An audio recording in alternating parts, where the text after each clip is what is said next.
out IPVanish in the description below.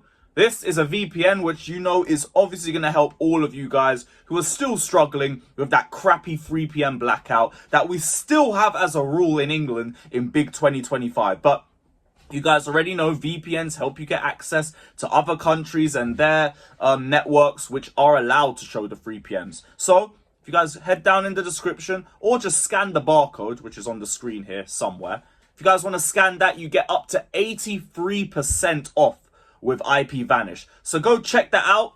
Link is in the description. Barcode is somewhere around here. What's going on, guys? Welcome back to Chelsea Fan TV. Welcome back to another review. And yeah, 90 minutes, we're not getting back, guys. What a horrid performance that was from the team. Horrid game management from the manager as well, before people say, oh, Lewis isn't going to go for the manager again. No, the manager enabled us to play the ball that slowly all game. Well, I've said I don't mind us doing it from winning positions. He decided we can do it for 0-0 all game. And like, I get a lot of it comes down to decision making based off the players, but ultimately you can tell them to up the urgency, move the ball a bit quicker, try and actually like take the game to Bournemouth a little bit instead of dawdling in possession like we're already 2-0 up and coasting the game. I also weren't happy with the timing of the substitutions. I get why Palmer came off. I don't really have a problem with that. My problem is how long we went without changing the wings. Esteval should have come on a lot earlier. Give him a bit of time to grow into that game at least. The likes of Pedro Neto and Garnacho were doing next to nothing.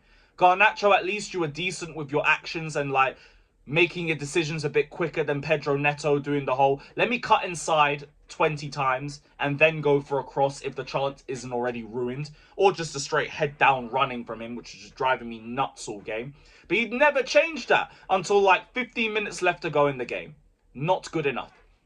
Now we've spoken on Maresca, these players, the decision making that I saw today was damn near pathetic.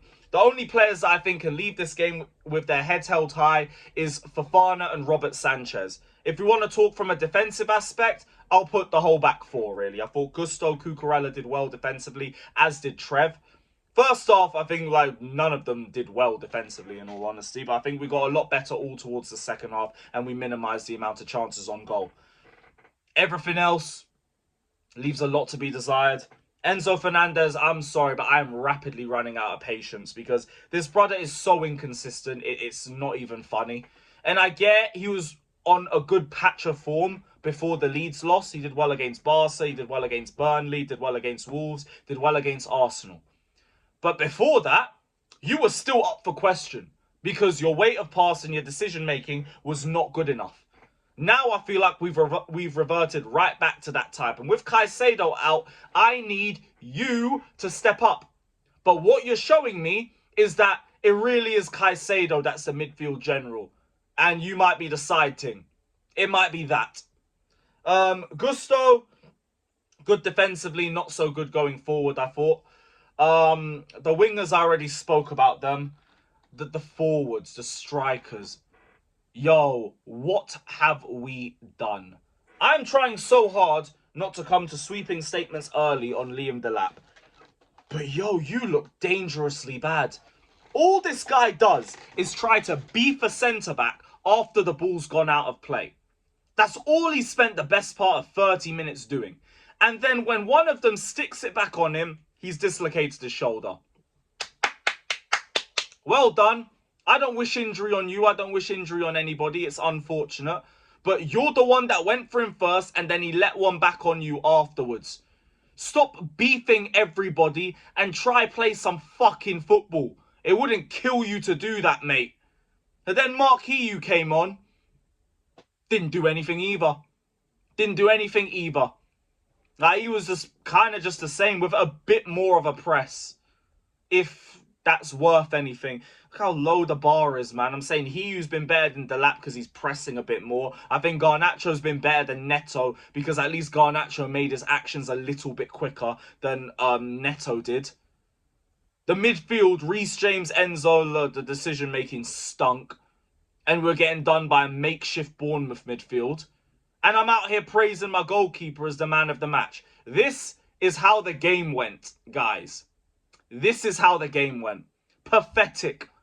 Where Arsenal dropped points so we had a chance to capitalise, now it's Aston Villa gaining 2 points on us. Now they're 5 points clear of us.